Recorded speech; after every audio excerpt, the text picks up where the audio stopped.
They say behind every great fortune lies a great crime. But in Julian's case, the crime was hidden behind a great woman, his wife, Eleanor. To the outside world, they were an institution, a golden couple floating on a sea of champagne and success. Their life was a carefully curated gallery of perfect moments, sun-drenched afternoons on their yacht, the soft clink of glasses at glittering galas, and quiet laughter echoing through the halls of their sprawling mansion. Julian was the charismatic architect of a financial empire, and Eleanor, his elegant, devoted muse. They were the envy of all, the very definition of having it all. A flawless facade built on a foundation of shared dreams and mutual adoration, or so it seemed. The first crack in their perfect world appeared not with a bang, but with a whisper.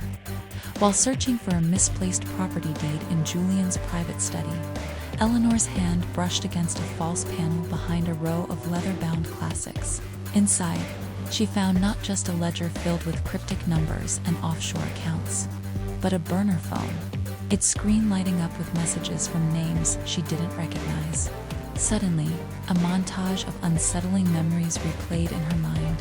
Julian's hushed, late-night phone calls he'd dismissed as international business, his sudden, unexplained trips, the faint, dismissive smile he wore whenever she asked about the company's more complex finances. The warmth in her eyes, once filled with love, froze over, replaced by the chilling clarity of betrayal. The man she had built her life with was a stranger, and their beautiful home was nothing more than a gilded cage. Confrontation was for the weak. Eleanor preferred strategy. She did not shed a single tear or utter a single accusation. Instead, a silent, meticulous plan began to take shape in the dead of night. She became a ghost in her own home, a phantom of vengeance moving with quiet purpose.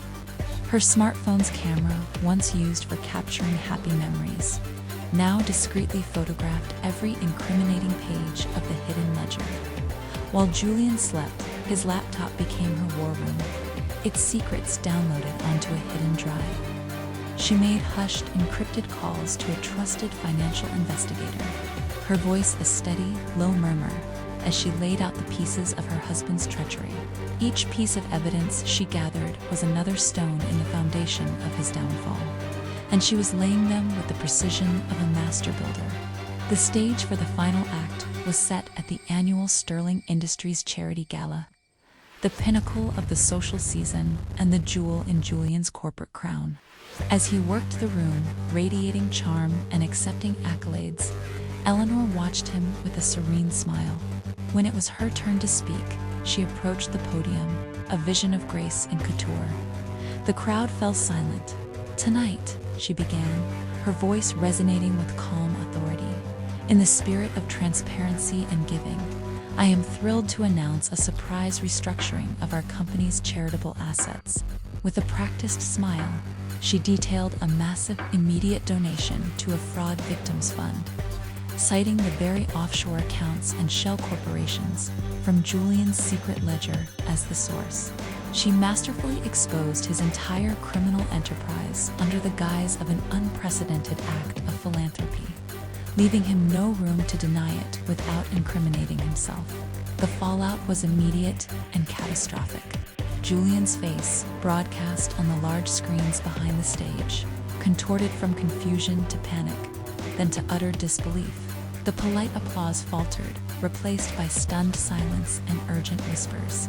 Before the night was over, authorities were discreetly escorting a shell-shocked Julian from the ballroom, his empire crumbling into dust around him.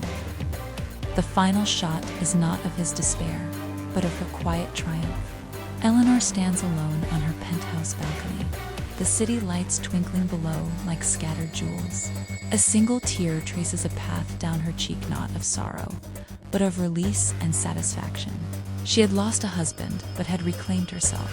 In the quiet solitude, she was finally free, the architect of her own destiny once more.